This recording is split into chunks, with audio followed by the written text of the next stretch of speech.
YouTube, what's happening? My name is Kevin from Simpledrummer.com. In this video, we're going to continue learning about rhythms that are derived from 16th notes.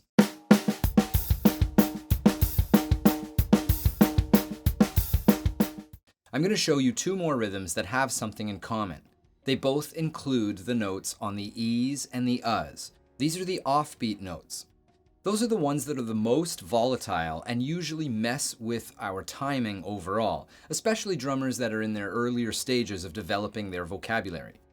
In this lesson video, I'm going to break down these two rhythms and show you how to combine them. We'll practice playing them with 16th notes, and we'll start off by doing that over a steady pulse. This is going to help you to lock down the timing so that you're playing the rhythms the way they should sound and with the correct sticking. Once you've got it locked down, then you can try some of the exercises I'm going to show you that will help you to internalize them so that they become a part of your musical drumming. So if you're ready to do this, I'm hopping on the drums. Let's get into it now. So let's start off with exercise number 1 from the PDF. This one has a pair of rhythms that are quite syncopated. Now we begin by playing the first two 16ths, one E, and then you'll notice the 16th at the end that it's tied to. That's the A. So the only note that you aren't playing in beat 1 is the and. When you play this rhythm, it's going to line up with the kick nicely right at the beginning with your right hand. However, in the next beat, you'll notice that the rhythm that we're playing begins with a rest on beat 2. That means you're playing the kick alone, and you'll have to play the remaining 16th notes in that beat, left, right, left.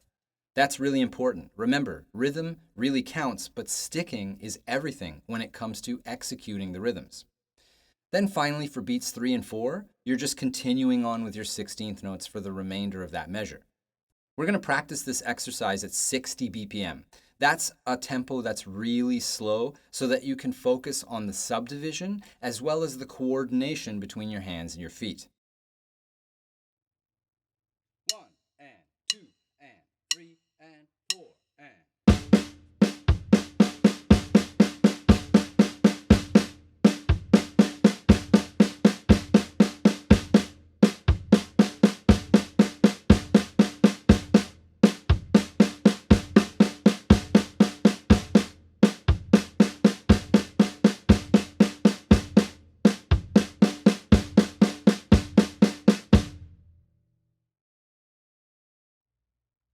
One, two, three, four.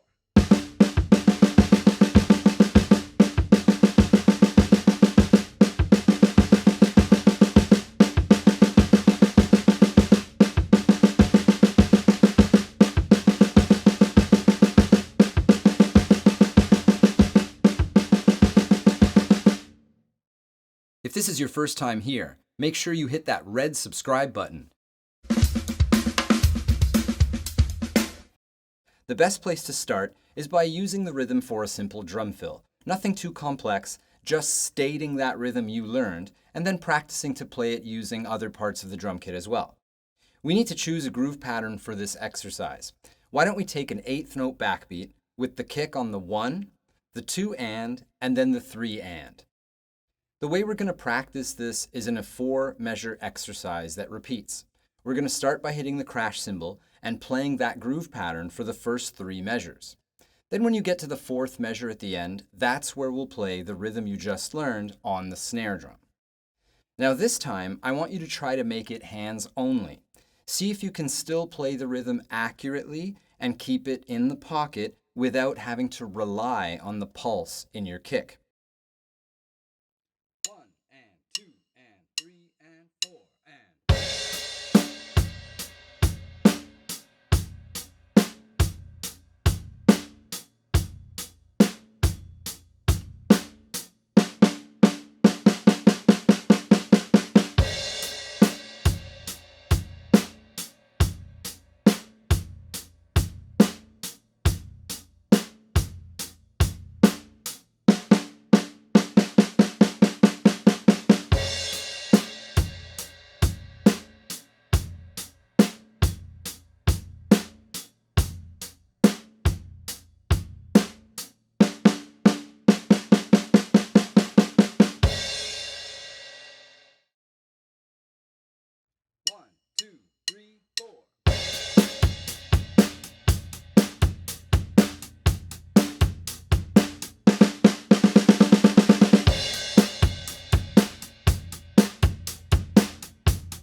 If you like what I've shown you so far, then don't forget to click that like button, because it's a simple way to just kind of show a little bit of support. And hey, I really appreciate that.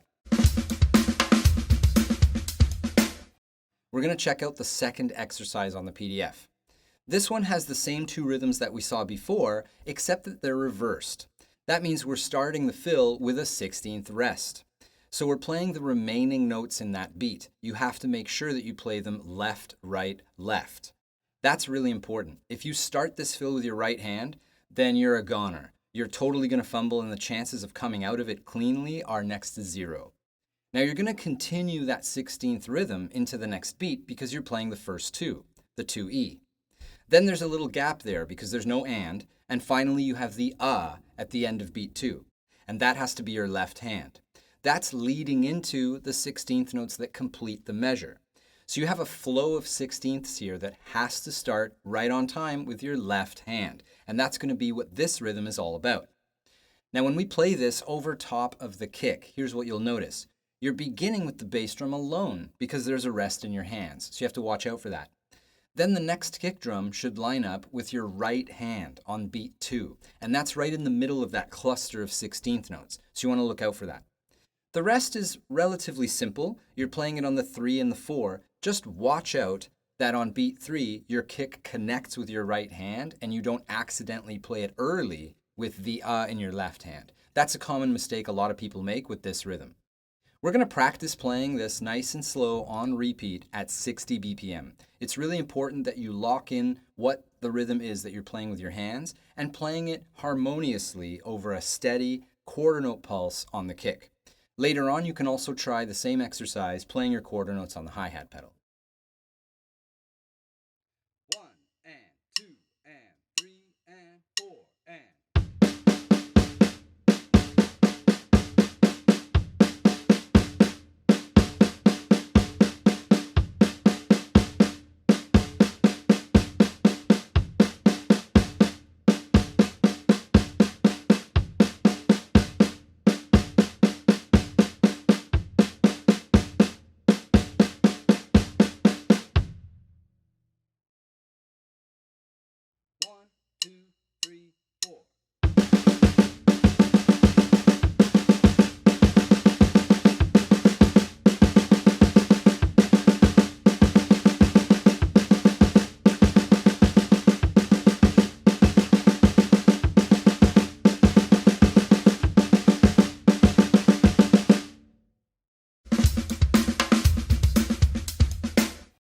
We're going to play the repeating 4-measure exercise where we play a groove pattern and we use this rhythm as a fill on the snare drum. Make sure that you start off with your crash cymbal, and we're going to stick to the same 8th note groove pattern that we were playing before. Remember that this rhythm begins with a rest, so you have to be ready to go from the groove pattern and rest for the downbeat. That can be tricky. Not to mention that the first note is on the E, and you want to time that correctly. The best way to know if you played the rhythm spot on or not is what happens with the crash cymbal. If you get to that downbeat too soon, then you know you rushed the rhythms through the fill. If you get there a little late, then you know you were slowing down because you were trying to calculate the rhythm. So we're going to practice this exercise starting at 70 BPM. That's a good slow tempo that still feels like music. 1 and 2 and 3 and 4 and...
We don't have much time to get into this on YouTube, so I'm really just explaining these ideas and presenting them in a clear way so that you know what to do at home.